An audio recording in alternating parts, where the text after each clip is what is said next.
India's number 1 varicose veins hospitals ఐబీసీను సంప్రదించండి. మీ నొప్పి లేని ప్రయాణాన్ని ప్రారంభించండి. వాగర్థావివ సంపృక్తౌ వాగర్థ ప్రతిపత్తయే జగతః పితరౌ వందే పార్వతీ పరమేశ్వరౌ.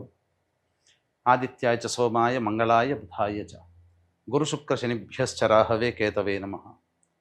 శృంగేరి జగద్గురు పీఠాధిపతులకి, కంచి పీఠాధిపతులకి నమస్కారములు తెలియచేసుకుంటూ కార్యక్రమాన్ని ప్రారంభిద్దాం. జూలై నెల 16వ తారీఖు నుంచి 31వ తారీఖు వరకు ద్వాదశ రాశుల వారికి సంబంధించినటువంటి శుభ అశుభ ఫలితాలు, ఏ రోజుల్లో మానసికంగా ఆనందంగా ఉంటారు, ఏ రోజుల్లో అసంతృప్తి ఆందోళనతో ఉంటారు, అలాగే ఏ రోజుల్లో ఖర్చులు ఎక్కువగా ఉంటాయి, ఏ రోజుల్లో ఆదాయ మార్గాలు ఎక్కువగా ఉంటాయి, ఉద్యోగ సమస్యలు, ఇలాంటి వివరాల గురించి క్లుప్తముగా తెలియజేసే ప్రయత్నం చేస్తాను. కాబట్టి వీక్షించేటువంటి ప్రేక్షకులకి చిన్న గమనిక, మీరు మీ యొక్క జన్మ నక్షత్రం ఏదైతే ఉంటుందో ఆ నక్షత్రం ప్రకారం ఉన్నటువంటి రాశినే మీరు పరిగణనలోకి తీసుకోవాలి. నామ నక్షత్రం పేరు మీద ఉన్నటువంటి రాశిని తీసుకోకూడదు. జన్మ నక్షత్రం లేని వాళ్ళు నామ నక్షత్రం పేరు మీదనే చూసుకోవాలి. పైగా చాలామంది సన్ జొడాయిక్ సైన్ అంటే ఈ మంత్ నుంచి ఈ మంత్ మధ్యలో పుట్టినటువంటి వాళ్ళు ఒక రాశికి చెందుతారని చెప్పి సూర్యమాన సిద్ధాంతం ప్రకారం ఉంటుంది. అది ఈ చెప్పబోయేటువంటి ఫలితాలకి అది ఏమాత్రం కూడా సరిపోదు. అది విషయాన్ని గమనించుకొని చూసుకోవాలి. కాబట్టి జన్మ నక్షత్రము, జన్మ రాశి లేదా ఈ రెండు లేకపోతే నామ నక్షత్రము, నామరాశి మీద ఉన్నటువంటి వివరాలనే మీరు ఆ రాశి ప్రకారమే చూసుకుంటే మీకు రమారమిగా మీ ఈ చెప్పబడేటువంటి ఫలితాలు మీకు సరిపోతాయని చెప్పవచ్చు. ఇక కార్యక్రమంలోకి బయలుదేరదాం. జూలై 16వ తారీఖు నుంచి 31వ తారీఖు వరకు ఆఖరిదైనటువంటి మీనరాశిలో జన్మించినటువంటి వారికి ఏ విధంగా ఉండబోతుందో తెలుసుకునే ప్రయత్నం చేద్దాం. ఈ యొక్క మీనరాశిలో జన్మించినటువంటి వారికి గురువు అనుకూలంగా లేరు. రాష్ట్రాధిపతి అయినటువంటి గురువు అనుకూలంగా లేని కారణం, ఈ కారణం చేత అనవసరమైనటువంటి ప్రయాణాలు కానీ వృధా ఖర్చులు కానీ ఎక్కువగా ఉంటాయి. అలాగే చేస్తున్నటువంటి వృత్తి ఉద్యోగ వ్యాపారాల్లో కాస్త ఆందోళనగా ఉంటుంది. ఆరోగ్యం పట్ల శ్రద్ధ వహించాలి. ఇండైజెషన్ ప్రాబ్లమ్స్ ఉండే అవకాశం ఉంటుందని చెప్పవచ్చు. అలాగే వృధా ప్రయాణాలు, పీడకలలు వచ్చే అవకాశం గోచరమవుతుంది. ఇక రవి యొక్క సంచార ప్రభావము, అలాగే బుధుడు కూడా అనుకూలంగా లేని కారణం చేస్తున్నటువంటి వృత్తి ఉద్యోగాల్లో ఆందోళనగా ఉంటుంది. సంతానం యొక్క ఆరోగ్య పరిస్థితి పట్ల జాగ్రత్తలు పాటించాల్సినటువంటి పరిస్థితి ఈ గ్రహాల ప్రభావం వలన. అయితే కుజకేతువులు అనుకూలంగా ఉండడం, ఈ కారణం చేత మంచి శుభమైనటువంటి పరిస్థితిలో ఉంటారు. ధైర్యంగా ప్రత్యర్థుల మీద మీదే విజయం అనేటువంటిది ఉంటుంది.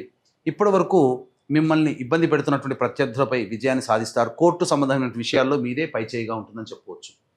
ఇక రాహు ప్రభావం, జన్మశని ప్రభావము అనుకూలంగా లేని కారణం చేత కొంత ఇబ్బందికర పరిస్థితులు అనేటువంటివి ఎదుర్కోక తప్పదు. పనులన్నీ కూడా నత్తనడక నడిచే అవకాశం ఉంటుంది. అయితే శుక్రుడు అనుకూలంగా ఉన్నటువంటి కారణం చేత దంపతుల మధ్య ఉన్న విభేదాలు కానీ, భాగస్వామ్య వ్యాపారాల మధ్య ఉన్న విభేదాలు కానీ కొలిక్కి వస్తాయి. నూతన వ్యక్తులు పరిచయం అవుతారు. అన్ని విధాలుగా ఆనందదాయకంగా ఉంటుంది. తర్వాత చెప్పొచ్చేది ఏమిటంటే రవి, బుధుడు మరియు శని, రాహు ఈ గ్రహాల కలయిక, అలాగే గురువు కూడా, ఈ గ్రహాలు అనుకూలంగా లేని కారణం చేత కొంత ఇబ్బందికర పరిస్థితులు. శుక్రుడు, కుజుడు, కేతువు సంపూర్ణంగా యోగిస్తూ ఉండడం మంచి శుభ పరిణామంగా చెప్పవచ్చు.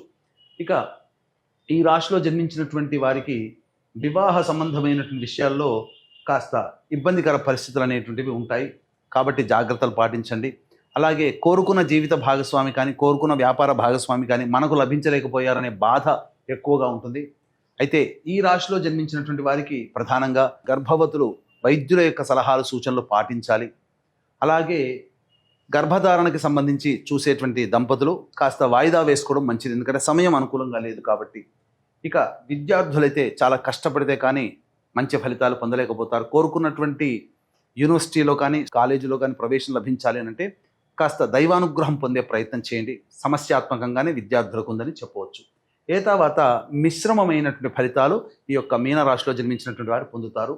ఇక ఈ మీనరాశిలో జన్మించినటువంటి మహిళలకి గౌరవ మర్యాదలకి లోటు ఉండదు, కానీ వృధా ప్రయాణాలు, అనవసరమైన బాధ్యతలు, అలాగే ధనపరంగా ఖర్చులు అధికంగా ఉండడం, ఇవన్నీ కూడా మీకు నష్టాన్ని కలగజేస్తున్నా గౌరవ మర్యాదల విషయంలో మాత్రం మీకు ఏమాత్రం లోటు ఉండదు కాబట్టి మంచిగానే ఉంటుంది.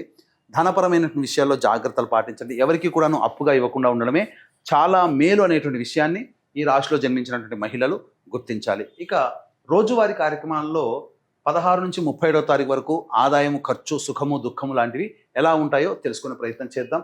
ఇక 16, 17 తారీఖుల్లో పెండింగ్లో ఉన్నటువంటి పనులను పూర్తి చేసుకుంటారు. బాధ్యతల్ని కంప్లీట్ చేసుకున్నామనే సంతోషంతో విందులు, వినోదాల్లో పాల్గొంటారు. ముఖ్యంగా పాత స్నేహితులను కలిసే అవకాశము గోచరమవుతుంది. ఇక 18, 19, 20వ తేదీల్లో జాగ్రత్తలు పాటించండి. ముఖ్యంగా కుటుంబ సభ్యులతో, జీవిత భాగస్వాములతో, వ్యాపార భాగస్వాములతో కొంత పొరపచ్చాలు వచ్చే అవకాశం ఉంటుంది కాబట్టి జాగ్రత్తగా ఉండండి. అలాగే ధనపరమైనటువంటి నష్టాలు కూడా గోచరమవుతున్నాయి. ఇక మనస్సు ప్రశాంతంగా ఉండదు అని చెప్పవచ్చు. లౌక్యంతో వ్యవహరించండి. 21, 22 తేదీల్లో జాతకరీత్యా మంచి శుభమైనటువంటి స్థితి. నూతన వ్యక్తులు, స్త్రీలు పరిచయమయ్యే అవకాశం గోచరమవుతుంది కాబట్టి అన్ని విధాలుగా సహాయ సహకారాలతో ముందడుగు వేస్తారు. రాని బాకీలు వసూలవుతాయి. ఖర్చుకు మించిన ఆదాయాలు లభించడం ద్వారా సమస్యల్ని పరిష్కరించుకుంటారు. ఇక 23, 24వ తేదీల్లో కనుక చూసుకున్నట్లయితే ఖర్చులు అధికంగా ఉంటాయి. పెద్దల యొక్క ఆశీర్వచనం లేకపోవడం, అనగా అధికారులు కావచ్చు, కుటుంబ పెద్దలు కావచ్చు, మీకు సరైన సమయంలో స్పందించలేకపోవడం వల్ల కొన్ని సమస్యలు ఎదుర్కొనే అవకాశం ఉంటుంది కాబట్టి జాగ్రత్తలు పాటించండి. ఇక వాహనాన్ని నడిపేటప్పుడు జాగ్రత్తలు పాటించాలి. తల్లిగారి ఆరోగ్యం పట్ల శ్రద్ధ వహించాలి. గృహ మరమ్మతులకి, వాహన మరమ్మతులకి ఖర్చులు అధికంగా ఉంటాయి. వీక్షించేటువంటి ప్రేక్షకులు కూడా గమనించాల్సింది, కాశీ విశ్వేశ్వరుని యొక్క ఆజ్ఞ మేర కాశీ క్షేత్రంలో ఈ మాసంలో ఉండడం జరుగుతుంది. జూలై 24వ తారీఖు పునరుసు నక్షత్రం, గురువారం, అమావాస్య కలిసినటువంటి అద్భుతమైన పుణ్యతిథి రోజున మీ పెద్దల యొక్క ఆత్మతృప్తి కోసం బ్రాహ్మణుని కర్తగా పెట్టి పిండ ప్రదాన కార్యక్రమం చేయించడం జరుగుతుంది. ఎందుకంటే ఏ క్షేత్రంలో పిండ ప్రదానం చేసినా దేవతలు పితృలోకానికి చెందవేస్తారు. కానీ కాశీక్షేత్రంలో జరుపుతున్నప్పుడు సాక్షాత్తు మీ పితృదేవతలే వచ్చి ఆ ఫలితాన్ని తీసుకుంటారు కాబట్టి ఈ అవకాశాన్ని మిస్ చేసుకోకండి. అలాగే మీ జాతకరీత్యా కలుగు విద్య, వివాహ, ఉద్యోగ, దాంపత్య, అనారోగ్య సమస్యల నివారణకి, అలాగే మేష, మిథున, కర్కాటక, సింహ, కన్య, వృశ్చిక, ధనస్సు, కుంభ, మీన రాశిలో జన్మించినటువంటి వారికి దోష పరిహారార్థమై కాశీ క్షేత్ర పాలకురాలు వారాహి, క్షేత్ర పాలకుడు కాలభైరవ హోమాలతో పాటుగా ప్రత్యంగిర, బగలాముఖి, రాజశ్యామల, సుదర్శన హోమాది కార్యక్రమాలు జరిపించడం జరుగుతుంది. అవకాశం ఉన్న వాళ్ళు కార్యక్రమ తదనంతరం కాంటాక్ట్ చేసి 24వ తారీఖు సాయంత్రం లోపల మీ గోత్రనామాలు నమోదు చేసుకోవచ్చు. ఇక 25, 26వ తారీఖులో చేస్తున్నటువంటి వృత్తి, ఉద్యోగంలో, వ్యాపారంలో మెలకువతో ఉండండి. ప్రభుత్వ దండనలు కలిగే అవకాశం ఉంటుంది. జాగ్రత్తలు పాటించండి. సంతానం ఆరోగ్యం పట్ల కూడా శ్రద్ధ వహించాల్సినటువంటి పరిస్థితి, వృధా కాలయాపన జరుగుతుంది. ఇక 27, 28, 29, 30, 31 ఈ రోజుల్లో మీకు అనుకూలంగా ఉంటుంది. అన్ని విధాలుగా సహాయ సహకారాలు ఉంటాయి. రావాల్సిన రాని బాకీలు వసూలవుతాయి.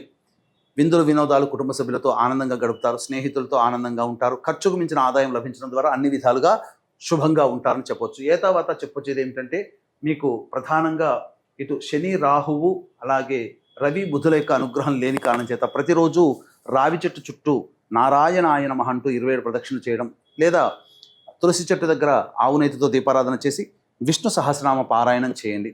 అవకాశం దొరికినప్పుడల్లా సమస్యలు చాలా మటుకు తగ్గుముఖం పడతాయి. ఇప్పుడు చెప్పినటువంటి వాటికంటే ఇంకా ఎక్కువగా సమస్యలు ఎదుర్కొంటే దగ్గరలోని మంచి ఉపాసనా పరులైనటువంటి జ్యోతిషుల్ని సంప్రదించి వారి సలహాలు, సూచనలు పాటించండి. పితృదేవతానుగ్రహం కోసం కాశీక్షేత్రంలో జూలై 24వ తేదీన జరిగే పిండ ప్రదాన కార్యక్రమంలో, అలాగే రాత్రిపూట జరిగే సర్వదోష నివారణ పూజలు, హోమాలు జూలై 24వ తేదీన జరిగేటువంటి కార్యక్రమంలో మీ గోత్రనామాలు నమోదు చేసుకోవచ్చు. సర్వం శ్రీ ఉమామహేశ్వర పర బ్రహ్మార్పణమస్తు.